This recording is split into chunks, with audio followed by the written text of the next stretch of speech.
c'est une loi cérémonielle. Pourquoi? Le jour du sabbat, c'est un jour réglementé par la loi et qui devient une loi cérémonielle. Pourquoi? Parce que le jour du sabbat, on doit offrir l'holocauste du sabbat.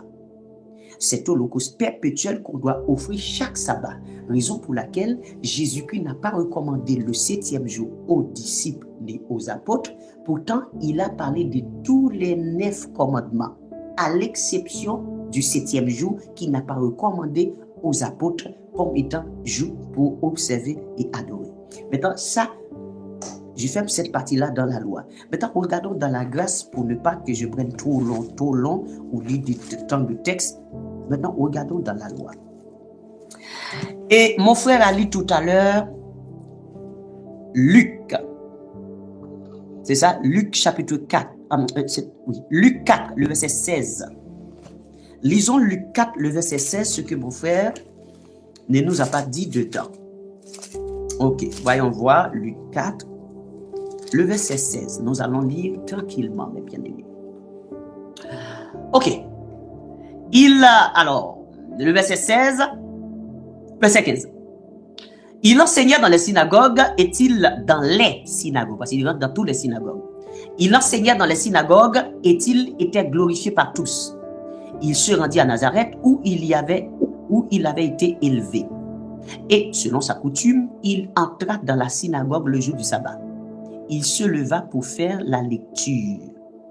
On lui remit le livre du prophète Ésaïe. L'ayant déroulé, il trouva l'endroit où il était écrit 2 points. L'Esprit du Seigneur est sur moi, parce qu'il m'a oint pour annoncer une bonne nouvelle aux pauvres.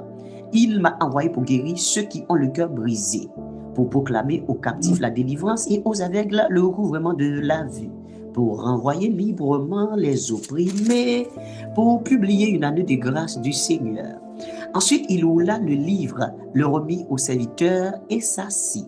Tous ceux qui se trouvaient dans la synagogue avaient le regard fixé sur lui. Alors, il commença à leur dire 2 points. Aujourd'hui, cette parole de l'Écriture que vous venez d'entendre est accomplie. Jusqu'à ce que tout soit accompli. C'est accompli. Et tout lui rendait témoignage. Ils étaient étonnés des paroles de grâce qui sortaient de sa bouche et il disait, n'est-ce pas le fils de Joseph? Jésus leur dit, sans doute vous m'appliquerez ce proverbe. 2 points, médecin, virgule, guéris-toi toi-même.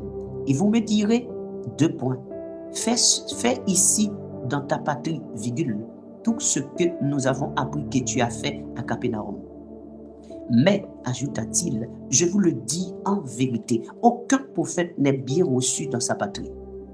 Je vous le dis en vérité, 2 points. Il y avait plusieurs veuves en Israël du temps d'Élie, lorsque le ciel fut fermé 3 ans et 6 mois, et qu'il y avait une grande famine sur toute la terre. Et cependant, Élie ne fut envoyé vers aucune d'elles, si ce n'est vers une femme veuve, à Sarepta, dans le pays de Sidon. Il y avait aussi plusieurs lépreux en Israël du temps d'Élisée. Le prophète, point virgule, et cependant, aucun d'eux ne fut purifié, si ce n'est Naaman le Syrien. Ils furent tous remplis de colère. J'aime quand ils sont remplis de colère. Remplis de colère dans la synagogue. Okay. Lorsqu'il entendit ces paroles, et s'étant levé, ils le chassèrent de la ville et le menaient jusqu'au sommet de la montagne sur laquelle leur ville était bâtie, afin de le précipiter en bas. Viens embêter les gens ici là. Pour le précipiter en bas. Mais Jésus, passant au milieu d'eux, s'en alla. Si le monsieur est allé observer le sabbat, c'est quelqu'un qui observe les sabbats, qui pratique les sabbats, qui ont le même pensée que vous là. Comment peut-il le mettre, non pas dehors de la synagogue, mais hors de la ville? Parce qu'il marchait dans tous les synagogues.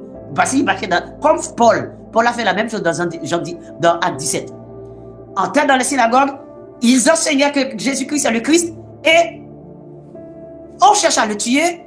On arrête Jason, on jette Jason en prison. Donc Jésus-Christ faisait la même chose, c'est pour cela que Paul a fait la même chose.